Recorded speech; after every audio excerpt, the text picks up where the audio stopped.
دو مثال پر پیغام ختم کر رہا ہوں، اس کو دھیان سے سنیے گا۔ شاہ عبد العزیز رحمۃ اللہ علیہ کے لیے دعا کیجیے، اللہ ان کی قبر کو نور سے بھر دے۔ ایک عیسائی آیا، کہا کہ تمہارے نبی محمد ہیں، ہمارے نبی عیسیٰ ہے، محمد سے افضل عیسیٰ ہے۔ کہا وہ کیسے؟ کہا کہ تمہارے نبی زمین کے اندر ہے اور ہمارے نبی عیسیٰ آسمان میں ہے، جو اوپر ہوتا ہے وہ افضل ہوتا ہے، جو نیچے ہوتا ہے وہ افضل نہیں ہوتا۔ تمہارے نبی مردہ کو زندہ نہیں کر سکے اور ہمارے نبی نے مردہ کو زندہ کیا، اس لیے تمہارے نبی سے ہمارے نبی افضل ہے۔ شاہ عبد العزیز رحمۃ اللہ علیہ نے کتنا پیارا جواب دیا ہے، سن کر کے آپ کو تعجب ہوگا۔ دعا کیجیے اللہ ان کی قبر کو نور سے بھر دے، کروٹ کروٹ سکون نصیب فرمائے۔ انہوں نے کہا کہ تم نے کہا جو نیچے ہوتا ہے وہ افضل نہیں ہوتا، جو اوپر ہوتا ہے وہ افضل ہوتا ہے، تم نے غلط کہا۔ جھاگ اوپر ہوتا ہے، موتی نیچے ہوتا ہے، جھاگ پر موتی کو فضیلت ہے، جھاگ کو موتی پر فضیلت نہیں ہے۔ تم نے کہا کہ ہمارے نبی نے مردہ سے زندہ نہیں کیا۔ مردہ کس کو کہتے ہیں؟ روح نکل گئی۔ زندہ کس کو کہتے ہیں؟ روح آ گئی۔ تمہارے نبی نے اتنا ہی کیا کہ روح جو چلی گئی تھی وہ واپس آ گئی۔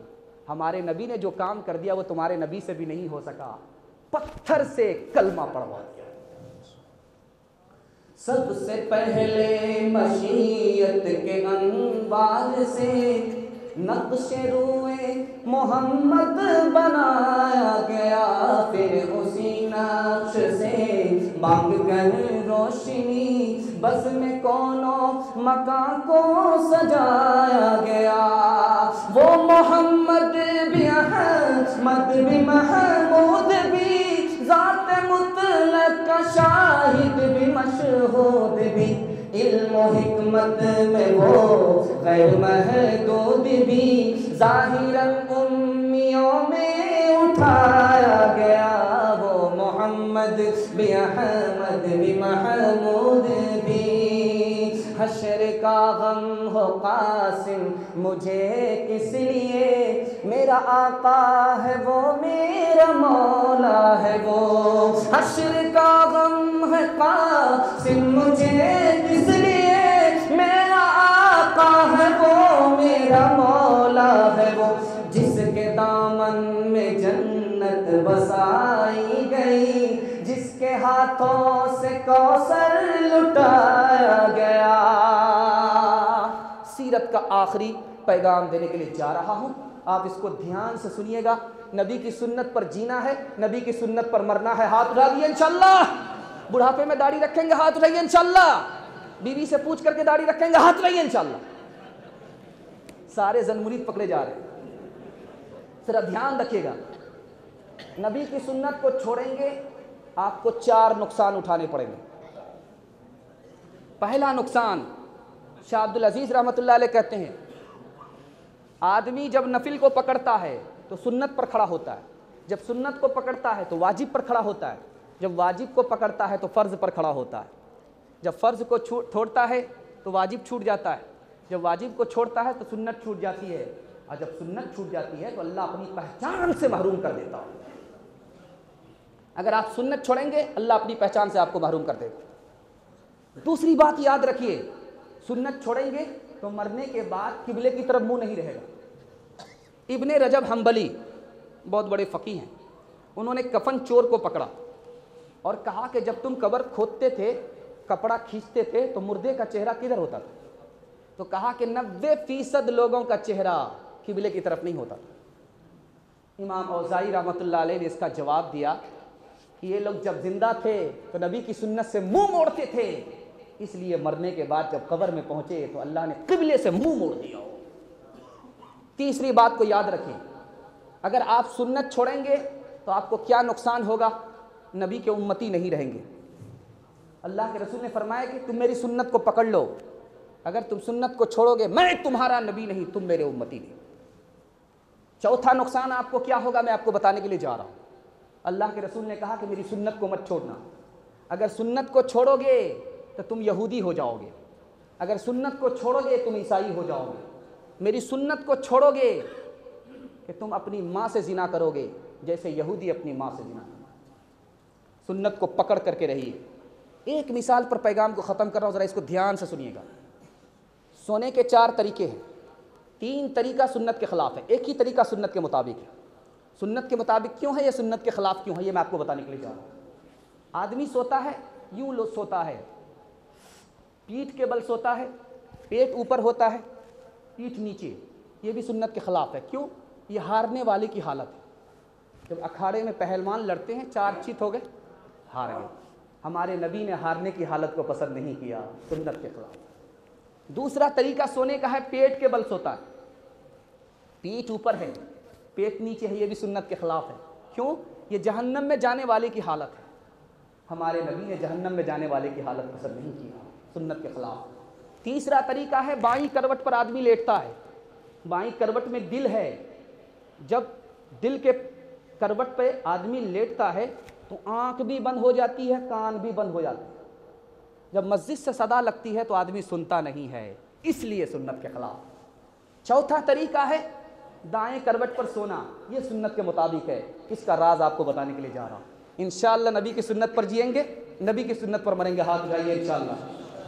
آخری طریقہ ہے دائیں کروٹ پر آدمی سوتا ہے، دائیں کروٹ پر جب آدمی سوتا ہے تو دل لٹک جاتا ہے، دائیں کروٹ پر جب آدمی سوتا ہے تو دل لٹک جاتا ہے۔ جب دل لٹکے گا تو آنکھ تو بند ہوگی، کان کھلے رہیں گے۔ اب جب مسجد سے صدا لگے گی تو کان میں پہنچے گی، اس لیے سنت کے مطابق ہے۔ شور ہے ہو گئے دنیا سے مسلمان ابو، ہم یہ کہتے ہیں کہ تھے بھی کہیں مسلم موجود، تھے تو اسلاف تمہارے ہی مگر تم کیا ہو، ہاتھ پہ ہاتھ دھرے منتظر فردا ہو، وضع میں تم ہو نصارا تو تمدن میں ہنوز یہ مسلمان ہے جنہیں دیکھ کے شرمائے ہو، وہ زمانے میں معزز تھے مسلمان ہو گئے، اور ہم خوار ہوئے تاریخ قرآن ہو گئے، اور ہم خوار ہوئے تاریخ قرآن ہو گئے۔ بچوں کے حوالے سے نبی کے بچپن کو سنا رہا ہوں، اس پر سیرت کے پیغام کو بالکل کنفرم ختم کر رہا ہوں۔ آپ لوگ سننے کے لیے تیار ہیں؟ دونوں ہاتھ اٹھائیے انشاءاللہ۔ اسکول بھیجیں گے، مدرسہ نہیں بھیجیں گے، ہاتھ اٹھائیے انشاءاللہ۔ پھر ذرا دھیان رکھیے گا، بچہ کو پہلے آپ کو مدرسہ بھیجنا، اس کے بعد اسکول، ورنہ آپ کا بچہ وسیم رضوی بن جائے گا۔ دھیان رکھیے گا اس کو۔ وسیم رضوی کیسے بنا؟ راز کو غور کیجئے۔ مدرسے کی تعلیم اس کو نہیں ملی، اسکول کی تعلیم ملی، انگریز سے متاثر ہوا، انگریز کا طرفدار ہوا، اسلام کے خلاف گیا، اسلام سے بے خبر رہا، پہلے تو قرآن کے خلاف گیا، اس کے بعد نبی کی گستاخی کی، پہلے اسلام میں داخل تھا، اللہ نے اسلام سے نکال دیا، اور اس کے بعد کیا وصیت کرتا ہے کہ میں جب مر جاؤں تو مجھے جلانا، دفن مت کرنا۔ یہ سب سے بڑی سزا ہے کہ ہمیشہ ہمیشہ کے لیے اس کو جلنا ہی ہے۔ لوگ کیا سزا دیں گے، اللہ نے کتنی بڑی سزا دے دیا۔ ایک بات خاص طور پر یاد رکھیے، جو اللہ کا گستاخ ہوتا ہے اسے توبہ کی توفیق ملتی ہے، اور ایک کتاب ہے فقہ کی، اس کتاب میں لکھا ہے جو نبی کا گستاخ ہوتا ہے اس کو توبے کی توفیق نہیں ہوتی۔ دھیان رکھیے گا اس کو، سنا رہا ہوں، آخری نمونہ دے رہا ہوں، سنا رہا ہوں۔ بچے کے اندر 5 خوبی ہوتی ہے۔ بچہ رو کر کے اپنی بات منواتا ہے، جب تک آپ اس کی خواہش کو پوری نہیں کر دیں گے یہ ریڈیو بجتا ہی رہے گا۔ رو کر کے اپنی خواہش پوری کراتا ہے۔ اگر ہم رو کر کے اللہ سے اپنی ضرورت مانگنے والے بن جائیں تو اللہ تعالیٰ کائنات کو مٹھی میں کر دے۔ بچے کی خوبی دیکھیے۔ دوسری خوبی دیکھیے، بچے کے ہاتھ میں جو کچھ ملتا ہے منہ میں رکھ لیتا ہے۔ سادگی کے ساتھ زندگی ہے، فیشن کی زندگی نہیں ہے۔ سادگی کو چھوڑے، فیشن پر آ جائے، اللہ کمر مضبوط کر دے گا۔ تیسری بات کو یاد رکھیے، بچے کی خوبی ہے، بڑے بڑے کا بچہ ہے، مالدار کا بیٹا ہے، مٹی سے کھیلتا ہے، مٹی پر بیٹھتا ہے۔ چاہے کروڑ پتی کا بیٹا ہو، ارب پتی کا بیٹا ہو، آپ دیکھ لیجئے، چھوٹا بچہ ہے، مٹی سے کھیلتا ہے، مٹی پر بیٹھتا ہے۔ کیا مطلب ہوا؟ تکبر نہیں ہے۔ اگر ہمارے دل سے تکبر نکل جائے اللہ سر بلند فرما دے گا۔ بچے کی آخری خوبی بتانے کے لیے جا رہا ہوں، آپ دیکھیے بچہ لڑتا ہے، فائٹنگ ہو رہی ہے، بالکل 1 گھنٹے کی فائٹنگ چل رہی ہے، لیکن اس کے بعد ایک ہی جگہ بیٹھ کر کے ہنس رہا ہے، کھا رہا ہے۔ 1 گھنٹہ اس سے پہلے تو دشمن تھا، اچانک میں دوست کیسے ہو گیا؟ اچانک میں دوست بنتا ہے، اچانک میں دشمن تھا، لڑائی کو بھول جاتا ہے۔ اگر ہم لوگ پڑوس میں ہیں، پڑوسی سے جھگڑا ہو جائے، بھائی کے ساتھ جھگڑا ہو جائے، مسلمان کے ساتھ جھگڑا ہو جائے، اس کو بھول جائیں تو اللہ فرشتے کی صفت پر کھڑا۔ بچہ ہے، باپ نے کہا ہے کہ میں نے خواب دیکھا تمہیں ذبح کر رہا ہوں، تو بچہ کہتا کہ ابا حضور آپ بھی سچے ہو، آپ کا خواب بھی سچا ہے، میں تیار ہوں، ذبح کر دو، خواب سچا ہو جائے۔ میری 4 فرمائش ہے، جب آپ مجھے ذبح کرنا تو آنکھ پر پٹی باندھ لینا، جب آپ مجھے ذبح کرنا تو چھری کو تیز کر لینا، جب آپ مجھے ذبح کرنا تو ہاتھ پاؤں کو باندھ دینا، میرے چہرے کو آسمان کی طرف نہیں زمین کی طرف کر دینا تاکہ سجدے کی حالت میں قربان ہو جاؤں۔ آخری خواہش ہے جب میں ذبح ہو جاؤں تو میرے کپڑے کو اتار کر کے میری ماں کو حوالے کر دینا تاکہ صبر ہو جائے کہ میرا بیٹا راہ خدا میں قربان ہو گیا۔ یوسف علیہ السلام کو کنویں میں بھائی ڈال رہے، کپڑا کھینچ رہے، ہاتھ جوڑ کر کے کہا کپڑا مت اتارو، اگر یہ کپڑا رہا تو سردی گرمی میں کام آ جائے گا، اگر میں انتقال کر گیا تو کفن میں کام آ جائے گا۔ نبی صلی اللہ علیہ وسلم بچپن میں ہیں، ایک مثال، آخری مثال اپنے نبی کے بچپن کو دکھا رہا۔ ہمارے نبی کیسے تھے، ہمارے نبی کا بچپن کیسا تھا۔ آپ اپنے بچے کو موبائل سے دور رکھیے ورنہ بچہ آپ کا بے شرم اور بے حیا ہو جائے گا۔ بے شرم اور بے حیا، دنیا اس کے آگے ہوگی، وہ دنیا کو پیچھے نہیں کر سکتا۔ دھیان رکھیے گا، موبائل سے آدمی کا دل گندا ہو جاتا ہے اور دماغ صاف نہیں رہتا۔ جب دماغ ہی صاف نہیں ہوگا وائرس گھس جائے گا، اور دل پاک نہیں ہو کہاں سے ترقی کرے گا۔ آپ کا بچہ موبائل سے دور نہیں رہتا، آپ دور ہو جائیے، کم از کم بچے کے لیے قربانی تو دیجیے، ورنہ کیا باپ ڈرائیور بیٹا خلاصی، گاڑی کا نمبر 786۔ ذرا دھیان رکھیے گا۔ آخری مثال ہے، پیغام کو ختم کر رہا ہوں۔ سونے کا وقت ہو گیا، ابو طالب کے ہاں ہمارے نبی ہیں، 8 سال کی عمر ہے، تو چچا نے کہا کہ بیٹا کپڑا اتارو، کپڑا اتار نہیں رہے۔ دوسری بار کہا کہ بیٹا کپڑا اتارو، کپڑا اتار کر کے سو جاؤ، کپڑا نہیں اتار رہے۔ تیسری بار کہا کہ بیٹا کپڑا اتارو، کہا کہ چچا جان کپڑا اس لیے نہیں اتار رہا ہوں کہ میں کپڑا اتاروں گا میرے بدن کو دیکھیں گے آپ، مجھے شرم آتی ہے، آپ اپنا چہرہ پھیر لو تاکہ میں کپڑا اتاروں، مجھے شرم آتی ہے کہ کوئی میرے بدن کو دیکھے۔ آپ کا بچہ اسی وقت ترقی کرے گا جب اس کو شرم و حیا ہو۔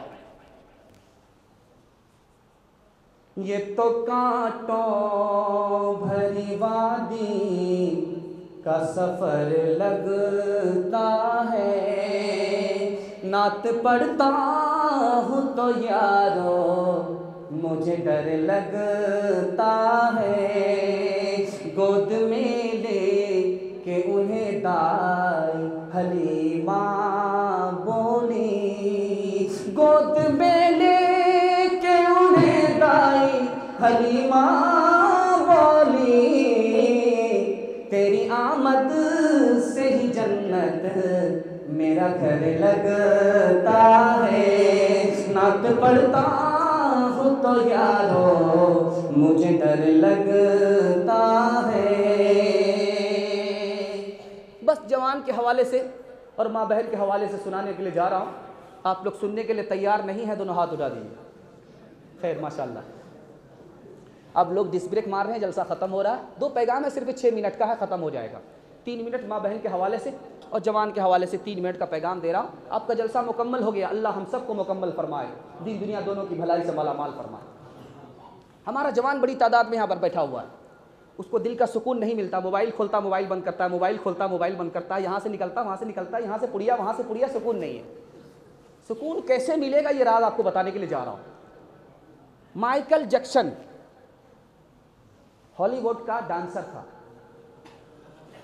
کروڑوں کی دولت کمائی، ایک ایک ڈانس پر پیسے کی بارش ہوتی تھی، دنیا کے سارے بینک کو پیسے سے اس نے بھر دیا، لیکن کیا کہتا ہے، مجھے سکون نہیں ملا۔ سکون 2 چیزوں سے ملا، میں عیسائی تھا مسلمان ہو گیا، اسلام سے مجھے سکون ملا، میں نے مسجد بنائی، مسجد میں نماز پڑھنے لگا، مجھے مسجد سے سکون ملا۔ آپ سوچتے کہ موبائل کھولیں گے فلم دیکھیں گے سکون ملے گا، سکون چلا جائے گا۔ تیسری بات کو یاد رکھیے، آپ ایک راز کی بات کو سنیے غور سے، جب آپ موبائل دیکھتے ہیں تو آپ کی نیند اڑ جاتی ہے، جب آپ وضو کر کے مسجد میں آتے ہیں، جمعہ کا خطبہ ہوتا ہے تو آپ کو نیند کیوں آتی؟ آپ لوگ سننے کے لیے تیار ہیں؟ دونوں ہاتھ اٹھائیے انشاءاللہ۔ مکمل رمضان میں نماز پڑھیں گے، ہاتھ اٹھائیے انشاءاللہ۔ ذرا دیکھیے، ذرا دھیان رکھیے گا، آپ جب موبائل کھولتے ہیں دیکھتے رہتے ہیں تو آپ کی نیند اڑ جاتی ہے۔ یہ تجربہ ہے، پریکٹیکل ہے، اس کو دیکھیے۔ جب آپ مسجد میں جمعہ کے لیے آتے ہیں تو آپ کو نیند کیوں آتی ہے، جھٹکا کیوں آتی ہے، یہ راز آپ کو بتانے کے لیے جا رہا ہوں۔ جب آپ موبائل دیکھتے ہیں تو آپ کا دل پریشان ہوتا ہے، جب آپ موبائل دیکھتے ہیں تو آپ کی روح پریشان ہوتی ہے، اس لیے آپ کی نیند اڑ جاتی ہے۔ جب آپ وضو کر کے مسجد میں آتے ہیں، خطبہ ہوتا ہے تو آپ کو سکون ملتا ہے، اس لیے نیند آ رہی ہے۔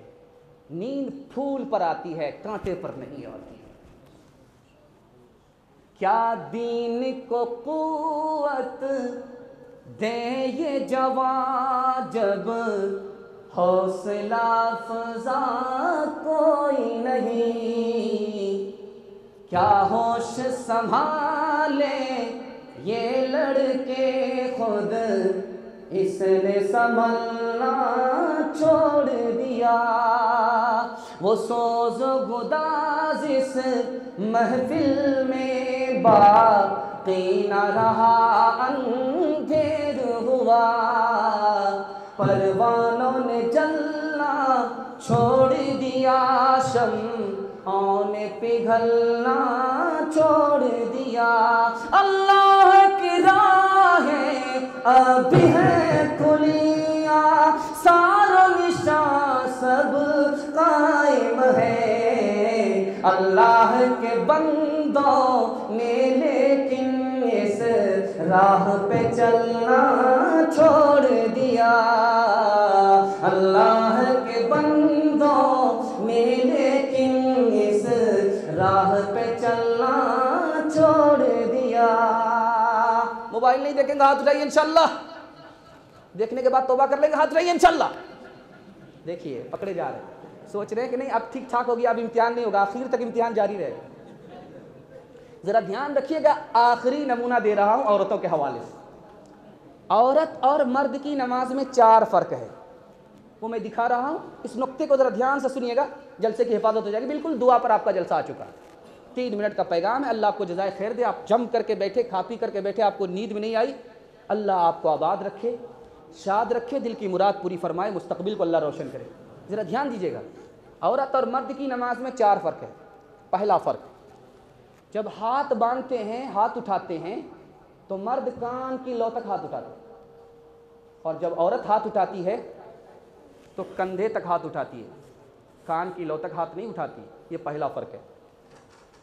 دوسرا فرق ہے، جب مرد ہاتھ باندھتے ہیں تو ناک کے نیچے یا ناک سے اوپر باندھتے ہیں، لیکن جب عورت ہاتھ باندھتی ہے تو سینے پر ہاتھ باندھتی ہے۔ دوسرا فرق۔ تیسرا فرق دیکھیے، جب مرد رکوع کرتا ہے تو پہلو کو بازو سے الگ رکھتا ہے اور اپنے گھٹنے کو زور سے پکڑتا ہے، لیکن جب عورت رکوع کرتی ہے تو بہلو کو بازو سے ملا دیتی ہے، گھٹنے کو پکڑتی نہیں ہے، ہاتھ کو سٹاتی ہے۔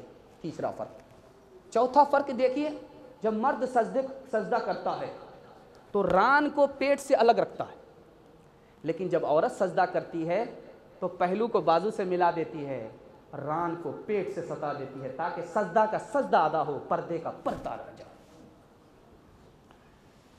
مسلمان سماج میں پردہ کیوں نکل گیا؟ 4 وجہ سے نکلا۔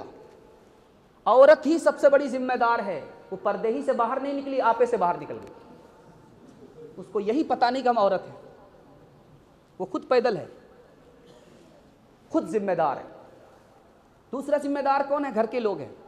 بیٹا دیکھ رہا ہے، بہن بے پردہ ہے، ماں بے پردہ ہے، بھائی دیکھ رہا ہے، شوہر دیکھ رہا ہے، بیٹا دیکھ رہا ہے، بھائی دیکھ رہا ہے، کچھ نہیں کہتا، یہ گھر کے لوگ ذمہ دار ہیں۔ تیسرا یہ سماج ہے، آنکھ ہونے کے باوجود بھی اندھا ہے، زبان ہونے کے باوجود بھی گونگا ہے، کچھ نہیں کہتا، سماج ذمہ دار ہے۔ تیسرا ذمہ دار کون ہے؟ یہ سرکار ہے۔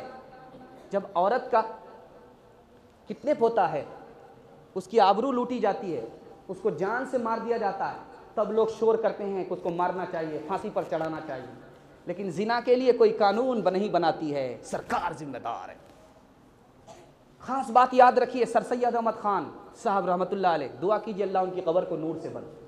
4 اعتراض ہوا ان کی مجلس میں کہ پردے میں عورت کو نہیں رہنا چاہیے. کہا کیوں؟ اس لیے کہ جو پردے میں رہتی ہے وہ بیمار ہو جاتی ہے, جو پردے میں رہتی ہے وہ بزدل ہو جاتی ہے, جو پردے میں رہتی ہے وہ بدگمان ہوتی ہے, جو پردے میں رہتی ہے وہ ترقی نہیں کرتی. تو سید احمد خان صاحب رحمۃ اللہ علیہ نے جواب دیا, حکومت تو چلی گئی, اگر عورت کو بے پردہ کرو گے تو عورت بھی ہاتھ سے چلی جائے. 4 فرق ہے مرد اور عورت میں. کس کا رتبہ بڑا ہے؟ ثواب میں دونوں برابر, لیکن رتبے میں مرد بڑا ہے. کیسے؟ وہ میں آپ کو بتانے کے لیے جا رہا ہوں. باپ بیٹے میں ثواب میں دونوں برابر, لیکن رتبہ کس کا بڑا ہے؟ باپ کا بڑا ہے. استاد اور شاگرد میں رتبہ کس کا بڑا ہے؟ استاد کا بڑا ہے. حاکم اور محکوم میں کس کا رتبہ بڑا ہے؟ حاکم کا بڑا. اسی طرح مرد عورت میں رتبہ مرد کا بڑا ہے, ثواب میں عورت مرد دونوں برابر ہے. بس ہو گیا, بس ختم کرو.